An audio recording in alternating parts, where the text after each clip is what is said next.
Attack by civilians or armed men in Kumbo stopped by security and defense forces. Explosive devices came into play, and explosive devices exploded at different places within the locality, as our correspondent Stella tells us, and the situation remains quite unstable in that part of the country. And a political analyst, Adrien Ebako, thinks that this is the result of government's failure to use appropriate measures to solve the root causes of the conflict in the northwest and southwest regions of the country. Take a listen to him. Before, the government knew that they were going to crack them down using their military, but that method has not worked. And every time the government has tried to using a wrong procedure, it has only given the boys a room to evolve. It is we, the Cameroonians, that have failed to manage this crisis when it began. We felt that we can always use military in response and to achieve what the central government in this country wants, but it has not been the case. And I would still say that the government has been very insensitive, knowing all what has been happening around Africa, especially in neighboring Nigeria, Chad, as we saw, that insecurity has only been increasing in Africa. And when this issue began in 2016, the government would have known and would have quelled down this issue before it evolved to where we are today. So these boys, per my analysis, I've always made, the crisis is only going to increase and the insecurities are only going to increase. It will never curb down if the government do not directly address the root cause of this problem and get into an all-inclusive dialogue to resolve the problem genuinely for the interest of the people of this nation. And extending his analysis across the African continent, Adrien Ebako thinks that many of the African leaders, especially presidents of countries afflicted by security crises, have been using the wrong methods, the wrong approach to solve the security problems, which have escalated to a level where they are unable, some of them are unable to handle. Listen to him. What we find happening today in Africa, it is absolutely engineered and sponsored by many of the Western nations that have interest in Africa. But one of the things that the African governments and administrators have always failed to do is addressing issues at the initial stage. They have failed to respond when people began agitating. And because of that failure and delay and lack of time management, that has evolved into something else that we are seeing today. Today now we are talking of monsters. Today now we are talking of insecurity that our governments cannot manage. A good example will be Nigeria. Today the president of Nigeria is calling in the United States to help him build stability and security in Nigeria. A giant nation, Nigeria, calling on the United States for security in his nation. That is just to tell you that Buhari in another way is telling us that he can no longer manage the insecurity in his country, and the government has failed to manage the insecurity. So this is just to tell you that what Nigeria is going through is what we see today in Chad, is what today we see in Central Africa, is what today we see in Mali, in Ivory Coast, and many, Ethiopia and many other places, Cameroon, we are talking today. Adrien Ebako, political analyst, speaking there to Njombe in the Mongo Division, littoral region of the Republic of Cameroon. 2 persons have died in a road accident on National Road number 3. A motorcycle rider who came into a collision with another vehicle in that accident. Immaculate Fogwe has more. Underneath this heavy-duty truck is the lifeless body of a pregnant woman who was on board a motorcycle. The motorcycle rider and the woman were knocked down by this truck along the National Road number 3, precisely in Pinja in the Mungo Division, littoral region. The bike rider died few hours after he was admitted in the hospital. According to residents, the deceased were returning from a wake keep. The The driver, who was in a drunk state, was driving on top speed. The driver of the truck tried dodging the motorcycle, but it was already too late. That is the lifeless body of the woman lying under the truck. When the lady was about getting on the bike, I heard her sisters warning her that the bike rider is drunk and that she should take another bike. Few minutes later, we were told that she was involved in a road accident. The accident occurred on Friday at 2 a.m. and it was only at 8 a.m. that the stuck corpse was removed under the truck. Few minutes after the incident occurred, we informed security officers, but they arrived here at 8 a.m. It was at that time that they used a caterpillar to lift the truck and a lifeless body was retrieved.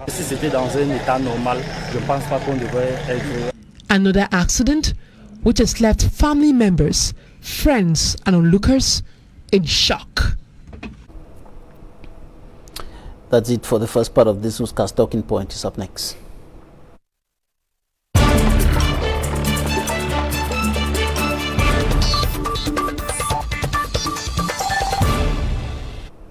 Thank you for staying with us in Talking Points. Today we are receiving one of the special advisors of the National President of the Cameroon Renaissance Movement, CRM, political party, Mutaga Silvanus. Thank you for joining us today. Thank you, Mr. Babula Jonathan, for inviting me once more on this prestigious platform in the Talking Point. I wish to use this opportunity to greet all the inmates of the Kondengi Central Prison, the principal prison of Yaoundé, the Boya Central Prison, the Bamida Central Prison, and those of the Nube Central Prison. And also joining us from the Accra, Ghana, is Dr. Donwi Peter. He is the Chief Executive Officer of the Pan-African Institute for Development. Thank you for joining us today, sir.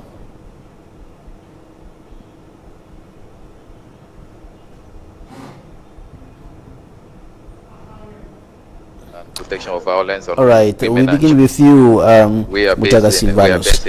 Today was a difficult, a tense, and a very hot day in Kumbo, in the Bui division. When you look at what happened today during the celebration of the 40th anniversary of priesthood of His Lordship George Nko, Bishop of Kumbo, what's your take about the crisis that has been going on for about 4 years, close to 5 years today? Mr. Babula Jonathan, this is part of the recurrent attacks that houses of worship have been suffering from in recent times. We can imagine that in 2011, that was on the 16th of July in 2011, the Jandala extremist Islamic group in northeastern Iran killed about 17 and injured 270. And of recent, the same thing happened in Burkina Faso, where we saw about 24 men, worshippers, Christians were killed and priests were injured. So it is desecrating the place of worship, because the Bible says, touch not my anointed and do my prophets no harm. You know, the place of worship is a place that is reserved for people that go there to intercede. They lift up prayers on behalf of the suffering people. They lift up prayer for God to intervene in issues that are affecting the society. So if people cannot respect such places, such gathering, a holy gathering, I think that it's not something we would want to accept. But like it is at this particular juncture, if you look at what is happening in the two English-speaking regions of Cameroon, you understand that it is separatist extremism. It is when to what we call separatist extremism. You find that the people, the separatists, have been carrying out acts of atrocity of recent, and this is in retaliation to the maybe the extremely military brutality that has been observed on daily basis, but going to attack a gathering of holy men, it's like it's commonly said, whoever the gods want to strike, they first make mad. I think these people who did such a thing, they are calling on the wrath of God upon their lives. So the attack of today took place on the campus of St. Augustine College, where the celebration of the 40th priesthood anniversary of Bishop George Cole was taking place. And despite the military presence, despite the heavy security deployment, the armed men still succeeded to launch an attack, and they were quickly pushed back by the security and defense forces. When you look at this persistence of the non-state armed groups coming to attack, even in an area heavily guarded, in an area with heavy military presence, what do you think about the unfolding of things over there? You know that as the government in place keeps on pretending as if nothing is going on in the two English-speaking regions, telling us, deceiving the international community that the situation is under control, these guys keep on developing new skills every day. And to be very frank, in the days ahead, I'm quite sure that the military will not be able to stand to face these guys anymore, because they are no longer afraid of the military. I think it is out of desperation, you know, when people find that the only way they can express themselves is through violence, you find that they will be forced to use violence means maybe to make themselves hurt. We know quite well that most of them are not happy with the so much glamour decentralization which is in place. We heard of recent people like Senator Belamoki, who were complaining that decentralization is not satisfying the aspirations of the Anglophone, and that most of the texts that came in were still in French and other like. So you find that this is frustration, and the government in place, if there is anything that should call their attention, I think the mere fact that this attack has been carried out on men of God. We know the contribution of the Catholic Church since the days of the late Cardinal in seeing that the Anglophone crisis be given due consideration at the Parliament or be resolved. So the separatists have so much respect for the Catholic Church.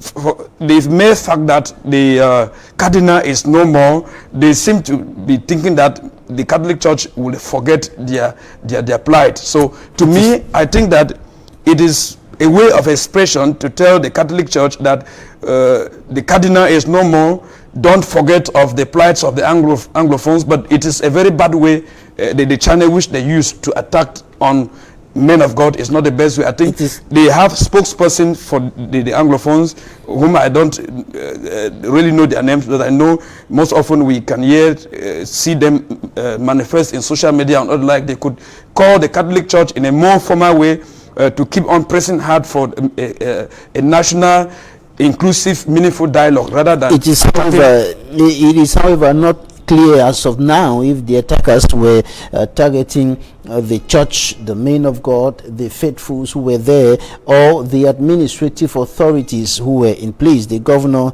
and his etat major. It is not clear as of now, but we do know that the attackers before that kidnapped some workers of the Kumbu Council, not necessarily those who attacked today, but some other persons identified or attributed, linked to the non-state armed groups, said to have kidnapped over 6 workers of the Kumbu Council. The mayor was lamenting over the unstable security situation in his area of command during a security meeting last night. Yes, Mr. Babala Jonathan, you just said that maybe these separatists had to attack the gathering of Christians because they were administrative officials there. They were. No, I said it's not clear if It's not they were clear. targeting the men of God, whether they were or targeting, yes, the administrative officials who were there. Whether they had any grievances against the administrative officials or the military. It is commonly said in Africa that if you cannot eat the yam because the yam is bad, you will eat the yam because the oil is good. The mere fact that men of God were present at that particular venue would have been enough reason for these guys to understand that that is a no-go area. They were supposed to allow them perform whatsoever they had there and they live peacefully, because those are the same people that will be praying for the security of those who are still alive. There is something we need to understand, that man proposes and God disposes. Those who are vying for separation, I think they should understand that separation can never occur if God does not approve of it. It can never occur if God does not approve of it. Now, let's go to Accra, Ghana, where we have Dr. Ndonwi Peter, CEO of the Pan-African Institute for Development, on the line. What do you think about the attack today, the attempt by some gunmen to disrupt the celebration of the 40th priesthood anniversary of Bishop George Ko in Kumbu today? Well, good evening. It's really a pity for me to learn about such an attack. But however, it is something that we should understand, that Cameroon now is in a very complex type of crisis, that we actually have to sit down together as brothers and sisters, as Cameroonians, to look at the possibilities of coming out of this type of crisis. Because normally the place of worship is where I think in times of war, people need to go there and go and hide in hospitals, churches, and so on. But if people turn their guns and so on the places of worship and so on, where people are supposed to hide, it's not going to be very fair. Because if you look at what happened in Rwanda during the genocide, which actually all of us are aware of the fact that most of the killings were in the churches, we don't want to see such things happen in Cameroon. So my appeal is for those who are actually in support of the in control of these boys and so on, to let them understand that in times of war, there are areas that you don't even supposed to go there, especially schools, churches, hospitals, and so on and so forth, because that is where I think when people are running away from this war, the non-combatants, they're supposed to go and hide. But if you go there, especially during such service, it's completely not acceptable. And I think they should be able to think twice, because normally such things, and as we all know, it can constitute what people sometimes refer to as war crimes. Because if you go into those areas to kill or to do something and actually you kill, I don't think you will ever go free. So these are certain things that the leaders or whoever are actually controlling the boys on the ground should let them understand that they shouldn't even dare to go to where the churches, where schools are, where hospitals are, and so on, because it's completely wrong. Then, when we look at the international humanitarian law, that does not permit and does not allow. Incident about 5 days ago, some workers of the Kumbu Council were kidnapped, and the mayor of the Kumbu Council was highlighting this during a security meeting last night and talking about the unstable security situation in his municipality. What's your take on this? I think normally, if you look at, I've been in Cameroon. I just came back from Cameroon of recent. I've been going between Northwest and Southwest and trying to talk to them about the necessity for peace. And normally, peace is the most important thing, because even if you look at the days of Jesus Christ, after his resurrection, he came to his disciples and said, "Peace be with you." Peace is very important, because when you have peace, you'll be able to sit down and talk. Although some people are saying that justice comes first, but I think that peace should be first. Because if you don't have that peace, you will not be able to sit on the table to be talking justice and so on and so forth. So we are actually looking at, when you see council workers and so on, there are a lot of people who have been kidnapped in Cameroon. I'm aware of that. And it's something that we are trying to come up with a conference in Ghana here, where we think we're talking to the various parties, the various factions and so on, that they should come, let's sit at brothers and sisters and look at our faces and be able to look for a possible solution out of the crisis, because we best know these problems, we know our coping strategies, and we exactly know how we can solve it. And although some people they keep telling me that, oh, they need this, that white man to come, I look at it that it's not correct, because, well, it may be correct to them, but I think that the issue in Cameroon is for us to actually sit down as Cameroonians, as brothers and sisters, and look for the best way out of the crisis. We understand that people may be angry, people may not be happy with this and that. If you are reading on social media, you see people condemning each and every one. Of recent, you look at how people are talking about our leaders, like the late you will not be quite happy. But you start asking yourself, why are people talking like this? Because people, when they don't just have to now become so violent to an extent that you will not be controlled. Please, I am appealing to all these brothers and sisters who are in the bushes or whatever, that they should come out. Let them come and let us sit down together and talk peace.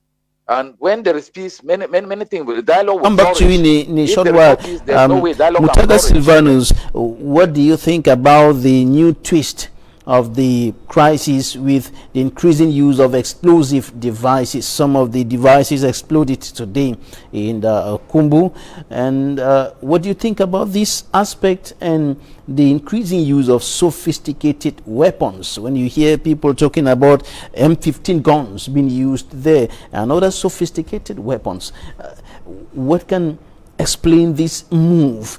We were expecting, or many are expecting, a move backward or towards the direction of peace, but rather we are seeing a move into sophisticated weapons, explosive devices being used here and there. Mr. Babula Jonathan, as the days are going by, as the government keeps on delaying in providing a lasting solution to the plights of the Anglophone, you find that the separatists become more professional. They say, as the bird has learned to fly without perching, man will learn to shoot also without missing. So you find that these boys, they are developing new skills every day on how to manipulate weapons, and most of them are buying more sophisticated technology. Don't forget that they also go online. They could be carrying research on how to manufacture explosive. It wasn't like that in 2016. They hadn't any idea on that. As the days are going by, they resort to that, and it is regrettable that we are at that particular juncture. And I think that this is a wake-up call. If they can start manufacturing things that can explode 100 meters, 300 meters, don't forget that it may go to an extent that they will go in manufacturing, why not ballistic missiles. So the government in place has to be very careful. I think this is a wake-up call for all political actors, stakeholders of this nation, to keep on mounting pressure on the regime in place for a national inclusive dialogue. Remember, prior to the so-called Grand National Dialogue that just ended, most of us militants of the CRM, especially Professor Maurice Kamto, said that such a dialogue would not satisfy the aspirations of the Anglophones. It would not put an end to the war going on, because how could a dialogue be going on whereas the leaders of the movement of the Republic of Ambazonia, I'm talking of the like of Seseko Ayuktabe, Manchu BBC, Ngalim Felix Penterens, you have the rest, Dick Intasam, who are still imprisoned, were still left behind there. The people that were brought at the table of dialogue were just those who went there to listen, or maybe if they had to say, they would just pick things that would not be taken into action. We are looking at the issue of decentralization today. They're told that decentralization came after the Grand National Dialogue, but you find out that it seems as if that Grand National Dialogue was just a forum for noise making, because the real action is what is happening in place. The decentralization is not working.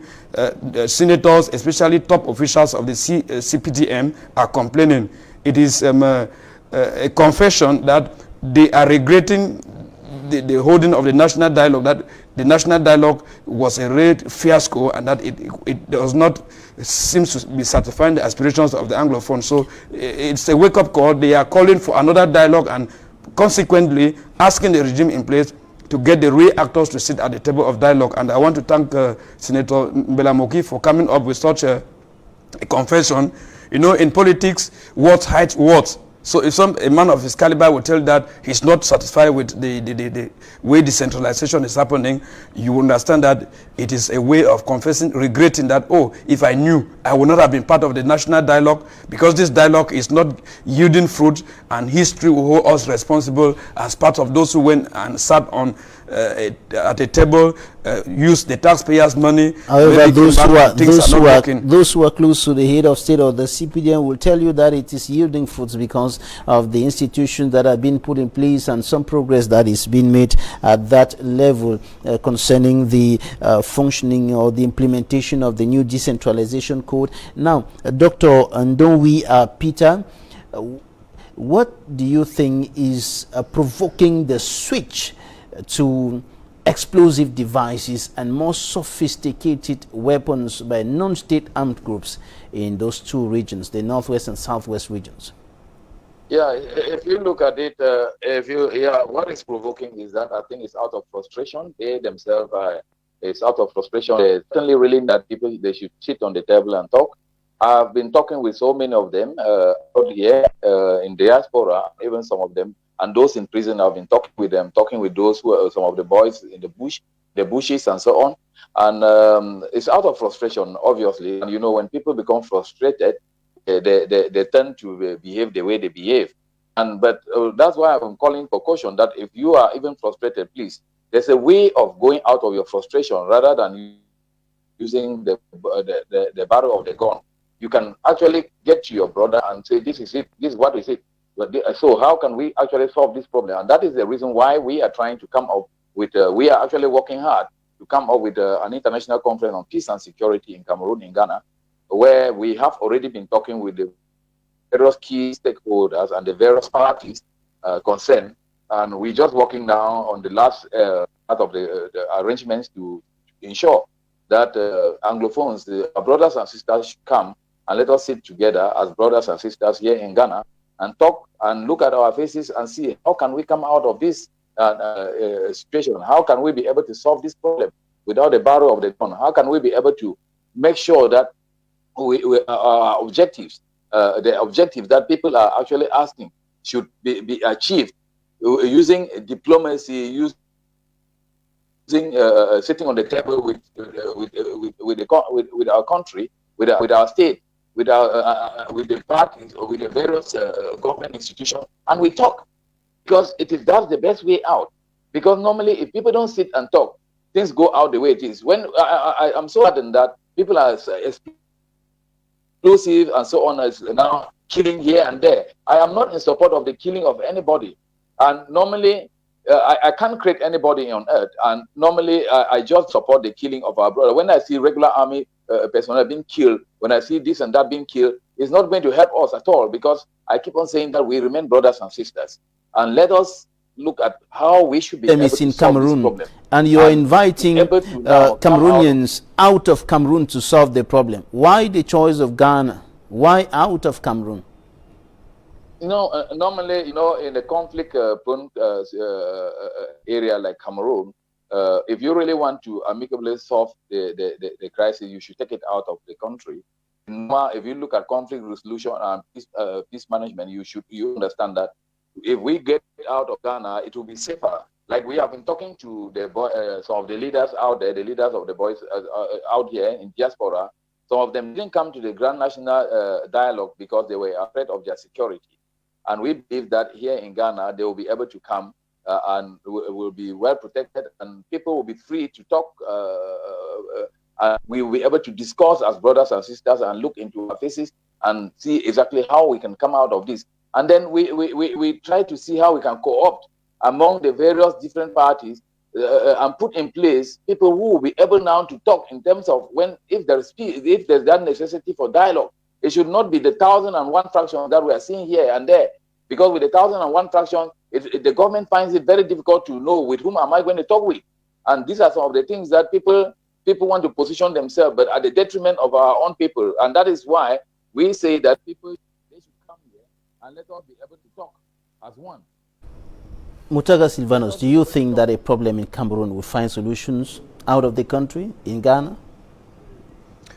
I think Ghana may present a neutral ground for the participant in a dialogue to sit and discuss freely, you know that we are in a country in which the least gathering that does not seem to be such a gathering of singing praises to the CPDM regime will be dispersed. So I think Doctor might have chosen Ghana because he thinks that there they would have that tranquility. But this solution, especially for the Anglophone crisis, will come from home. Because those who are fighting the real war are those who are at ground zero. And if there is any dialogue in the Northwest and Southwest region, if there is any dialogue that would have to put an end to that war, the boys in the bushes, those in the remote areas, those who are in the carriers of the arms and all the like would have to be called. And this is the work of their leaders. Right. I said in one of my interviews on a TV channel that there are only two people in this country that can put an end to that war. Mr. Biya can call his soldiers, tell them to go back to the barrack, and Mr. Ayuk Tabe, who is in the prison, if he's in his free mind, he can tell these boys, the boys in the bushes, I mean, that drop your arms and let's see how we can put an end to this thing. Because even though the situation seems to have gone out of his hand with the different factions, with Dr. Sako leading here and there and so on, but you think that he can bring in a serious influence on the non-state armed groups to drop their guns and come out of the bushes. Thank you very much, Mutaka Silvanus. You are one of the special advisors of the national president of the CRM political party, Professor Maurice Kamto. Thank you for joining us today. Thank you so much for inviting me. I think it's an honor for me coming here every time you give me that opportunity to talk out to Cameroonians, and especially to tell them that peace is one of the most valuable things we should cherish, and that if there is any way we can fight for it, let us not relent. We should fight for it. President Paul Biya said we should be hungry for peace. We should be hungry and thirsty for peace. Thank you very much, Dr.